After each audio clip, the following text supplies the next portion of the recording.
Council द्वारा संचालित Indian certificate of secondary education ICSE परीक्षा के लिए हिंदी विषय में निर्धारित उपन्यास नया रास्ता का अध्याय 7। आखिर सरिता को देखने का दिन आ ही गया। अमित के घर में विशेष चहल पहल थी। अमित की माताजी में विशेष उत्साह नजर आ रहा था। माताजी के कहने में आकर उसके पिताजी भी इस रिश्ते में रुचि लेने लगे थे।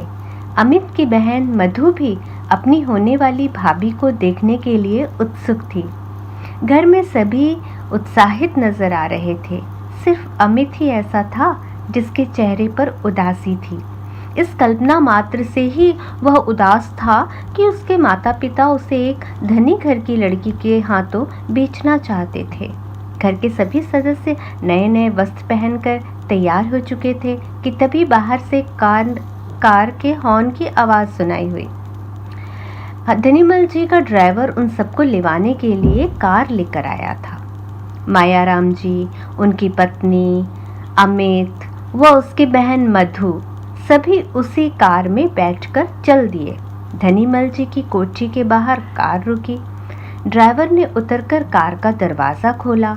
यह सब देखकर मायाराम जी को लगा कि इस समय वे एक बड़े अफसर से कम नहीं हैं। कोठी का दरवाज़ा खुलते ही जैसे ही उन सब ने अंदर प्रवेश किया, उन्हें लगा मानो स्वर्ग में आ गए हों। कोठी के बाहर लॉन में घास मखमल के समान बिछी थी। लॉन में बेत की सुंदर रंग बिरंगी कुर्सियां पड़ी थीं। रंग बिरंगे फूलों के गमले कोठी की शोभा में चार चांद लगा रहे थे। तभी उनके ड्राइंग रूम का दरवाज़ा खुला। धनीमल जी बाहर आए। उन सबका विशेष स्वागत किया। घर के सभी नौकर खाकी वर्दी में थे। अनेक प्रकार के मिष्ठान, फल व मेवा उनके सामने रखे गए, परंतु सभी को उत्सुकता थी सरिता को देखने की। तभी मायाराम जी ने सरिता को बुलाने के लिए कहा। सरिता को कमरे में बुलाया गया। उसके साथ उसकी चाची भी आई। सरिता के चेहरे को देखते ही अमित के पैर तले से धरती खिसक गई। कितनी प्रशंसा की जा रही थी सरिता की। नाक नक्श में सिर्फ उसकी आंखें ही बड़ी थीं। रंग तो मीनू के सामने कहीं ज़्यादा गिरा हुआ था। सरिता को अमित की माँ के पास वाली कुर्सी पर बैठाया गया। माँ सरिता से घुल मिल कर बातें करने लगी। उन्हें उसके उस रूप में ही सुंदरता नजर आ रही थी। अमित व उसकी बहन मधु चुपचाप बैठे रहे। माँ को हंसते देखकर उसके दिल में तूफान उठ रहा था। क्या रूप नजर आ रहा है माँ को इसमें।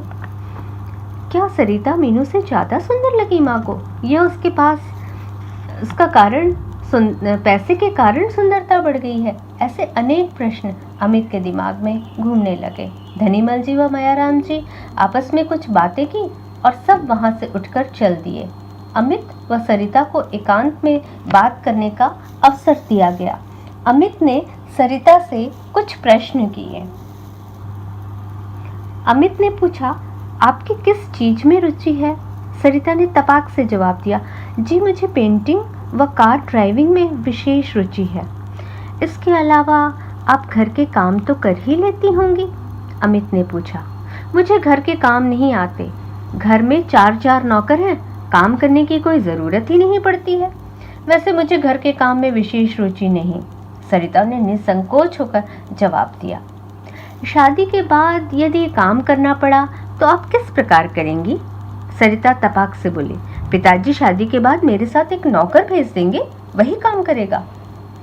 उसका यह जवाब सुन अमित भौचक्का रह गया। कुछ समय बाद उसने फिर प्रश्न किया, तुम्हारी एजुकेशन क्या है? सरिता ने उत्तर दिया, मैंने 2nd डिवीज़न से BA पास किया है। अभी उनकी बातें चल ही रही थी कि सभी लोगों ने कमरे में प्रवेश किया। इसके बाद खाने पीने का कार्यक्रम चला। धनीमल जी विशेष आग्रह के साथ सबको खिला पिला रहे थे। अमित का दिल अंदर से कुछ भी खाने के लिए नहीं कर रहा था, परंतु उन सबके विशेष आग्रह पर उसे खाना पड़ा। सरिता के पिताजी व अमित के पिताजी में कुछ समय तक बातें होती रहीं। उसके बाद उन्होंने घर के लिए प्रस्थान किया।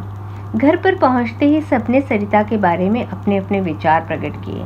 सबसे पहले माँ बोली, क्या बुराई है सरिता में? मुझे तो अच्छी लगी देखने में, रंग ही तो जरा गिरा हुआ है।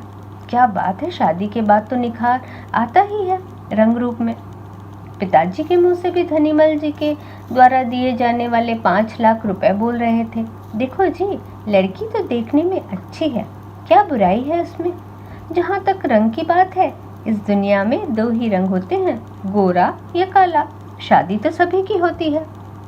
पर पिताजी, यह तो कोई जरूरी नहीं कि काली भाभी ही हमारे घर में आए। अमित की बहन मधु ने कहा। तू चुप रह, तू क्या जानती है इस बारे में? पिताजी ने उसे यह कहकर चुप करा दिया। अमित, सरिता के बारे में तुम्हारे क्या विचार हैं? पिताजी ने अमित से पूछा। अमित तो काफी उदास सा नजर आ रहा था। उदासी भरे स्वर से बोला, पिताजी, आप मुझसे क्या पूछ रहे हैं?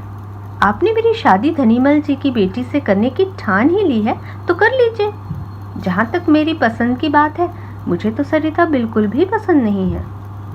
बेटे के ये शब्द सुनकर मायाराम जी को लगा कि बेटे के साथ जबरदस्ती की जा रही है।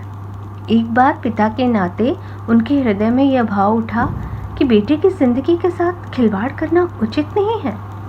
अभी इसी भाव में डूबे थे कि दूसरी ओर से उनकी पत्नी ने अपने विचार प्रकट करने शुरू कर दिए। हमारे समय में कौन सा लड़के लड़कियों को दिखाया जाता था, सबकी शादी ऐसे ही हो जाती थी। आजकल लड़कों को लड़कियां क्या दिखाने लगे कि बस हजारों कमियां निकालते हैं लड़कियों में।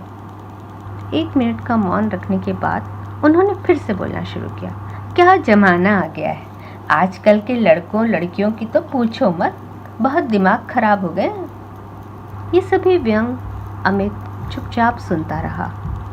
पढ़ा लिखा नवयुवक होने के कारण उसमें इतना साहस नहीं था कि माँ की बात का विरोध कर सकता। माँ के व्यंग उसके हृदय में तीर की भांति चुभ रहे थे, परंतु वह इतना साहस न बटोर पाया कि माँ को कुछ कह सकता। चुपचाप छोटा सा मुंह लेकर वह अपने कमरे में चला गया।